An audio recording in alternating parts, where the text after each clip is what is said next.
دوستان گرامی، دین پر چلنے کے لیے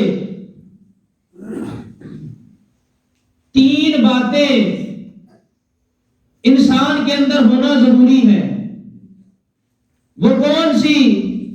تب جا کر دین فائدہ دیتا ہے۔ وہ کیا؟ سب سے پہلے اللہ کی محبت، دوسرے نمبر پر مصطفیٰ کریم علیہ السلام کی محبت، اور تیسرے نمبر پر دین مصطفیٰ صلی اللہ علیہ وسلم کی محبت۔ اگر دین مصطفیٰ صلی اللہ علیہ وسلم سے محبت نہیں ہوگی تو ظاہری بات ہے جو شریعت کا بیان ہوگا، جو قرآن کا بیان ہوگا، جو مصطفیٰ کا فرمان ہوگا، اس کی ہم قدر نہیں کریں گے، اس کو پہلے توجہ کے ساتھ سنیں گے ہی نہیں۔ اگر سنیں گے تو اس نیت سے کہ کون سا عمل کرنا ہے، یہ اس وقت ہوگا کہ جب یا تو اللہ کی محبت میں کمی ہوگی، یا مصطفیٰ کی محبت میں کمی ہوگی، یا پھر دین کی محبت میں کمی ہوگی۔ اور اس وقت یہ ساری چیزیں آپ سمجھتے ہیں۔ پہلی تو بات یہ ہے کہ دین سمجھنے میں بڑی کوتاہی ہے۔ اس کی وجہ کیا ہے؟ اس کی سب سے بڑی وجہ یہ ہے کہ دین کے ساتھ ہمیں محبت پیدا ہی نہیں ہوئی۔ دین کے ساتھ محبت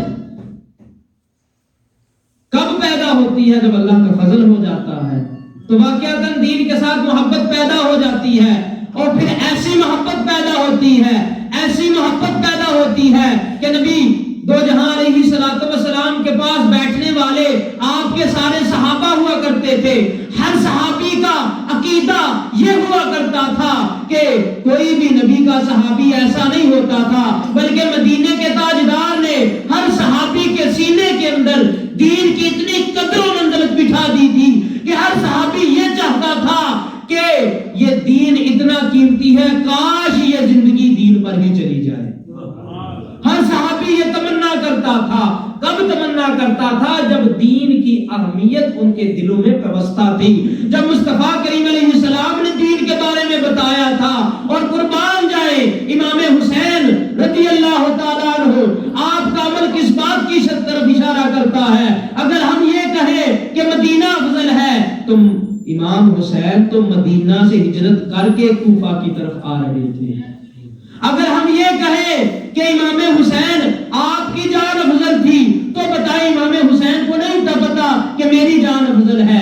آپ نے بتا دیا مدینہ بعد میں ہے، حسین کی جان بعد میں ہے، کنبے کی بات بعد میں ہے، پہلے دین مصطفیٰ ہے، پہلے دین مصطفیٰ ہے، پہلے قرآن کا پیغام ہے۔ اور قرآن اور دین اتنی اہمیت رکھنے والا ہے کہ اگر حسین جیسا بھی اس پر قربان ہو جائے تو یہ بھی فخر کیا کرتا ہے۔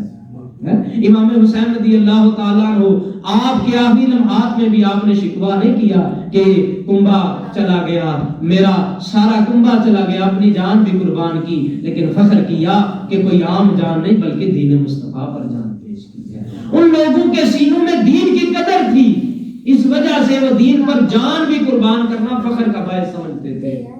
آج جب دین کی قدر و منزلت نہیں ہے تو دین کی بات بھی کھوٹی لگتی ہے، جو کرنے والا ہے وہ بھی کھوٹا لگتا ہے۔ کیوں؟ اس وجہ سے کہ قدر جو نہیں ہے۔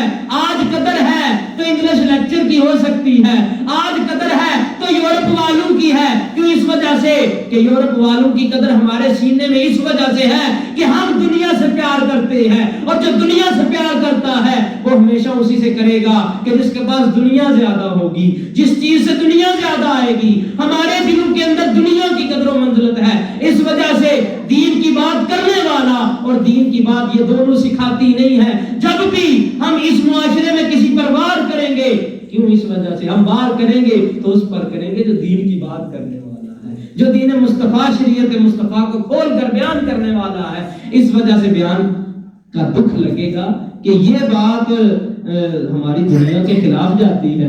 ہماری دنیا کو تو اس سے نقصان ہوگا، برادری والوں کو نقصان ہوگا، رشتہ داروں کو نقصان ہوگا۔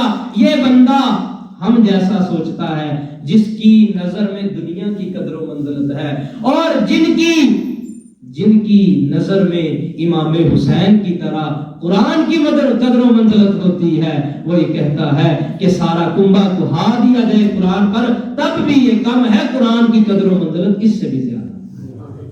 تو شریعت کا پیغام سننے سے پہلے اس کی قدر و منزلت سینے میں ہونی چاہیے، یہ پتہ ہونا چاہیے کہ قرآن کتنی فضیلتوں والا ہے، کتنی برکتوں والا ہے، مصطفیٰ کا فرمان کتنا مقام رکھنے والا ہے، بلکہ یہی وہ کلام ہوگا، یہی وہ مصطفیٰ کا فرمان ہوگا، اور یہی وہ دین مصطفیٰ ہوگا۔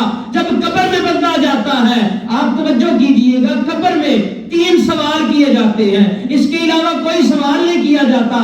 پہلا سوال تیرا رب کون ہے، دوسرا کہ تیرا دین کیا ہے، اور دوسرا تیرا دین کیا ہے، اور تیسرا یہ کہ مصطفیٰ کے بارے میں کیا کہتا ہے۔ تو پتہ چلا یہ تین چیزیں جس نے مکمل کر لی وہ کامیاب قبر میں بھی ہو جائے گا، حشر میں بھی ہو جائے گا، اور جس نے ان میں کمی کر لی، جنہوں نے ان سے تعلق واسطہ توڑ لیا، جنہوں نے اس کو چھوڑ دیا، تو وہ سمجھ لیں اس کی دنیا بھی برباد ہو جائے گی اور قبر حشر تو ویسے ہی برباد ہو جائے گی۔ تو شریعت کا پیغام سننے سے پہلے ظاہری بات ہے میں نے اپنی بات تو کرنی نہیں، مصطفیٰ کی بات کرنی ہے، اور مصطفیٰ کریم علیہ الصلوۃ والسلام میٹھے میٹھے سونے تیرے بول کملی والیا، میٹھے میٹھے سونے تیرے بول کملی والیا، کج لیند منافقاں دے پول کملی والیا، کج لیند منافقاں دے پول کملی والیا۔ نبی پاک صلی اللہ تعالی علیہ وسلم آپ اس دنیا سے ظاہری چلے گئے، اللہ رب العزت غیب الغیب ذات ہے، وہ بھی نظر نہیں آتا۔ اب دین مصطفیٰ ہے تو وہ بھی یا تو علماء دین ہمیں پیش کرتے ہیں یا کتابوں میں لکھا پڑا ہے۔ اب اللہ رسول سے تعلق جوڑنے کا طریقہ کیا ہے، اللہ رسول سے پیار کا طریقہ کیا ہے؟ مصطفیٰ ظاہری بات ہے، ظاہری ہم سے وصال فرما چکے ہیں، ظاہری حیات اس دنیا سے جا چکے ہیں، اور اللہ رب العزت کی ذات غیب الغیب ذات ہے، تو ان سے تعلق کیسے جوڑا جا سکتا ہے؟ اگر آپ یہ کہیں کہ جوڑنے کا کوئی طریقہ ہی نہیں ہے تو یہ بات غلط ہے۔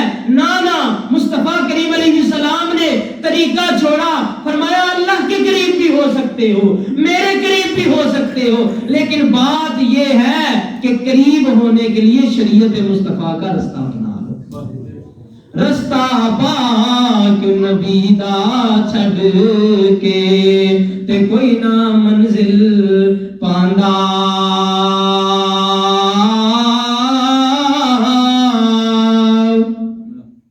کیا مطلب کہ قرب دا ذریعہ اگر مصطفیٰ نے چھڑیا وہ شریعت مصطفیٰ ہے، شریعت مصطفیٰ کی کہ زندگی کیویں گزارنی ہے، زندگی دے معاملات کیویں گزارنے ہیں۔ کل میں نے بیان کیا تھا اس حوالے سے کہ بے حیائی کے بارے میں اللہ اور اس کا رسول کیا فرماتا ہے اور ہمیں کس طرح چلنا ہے۔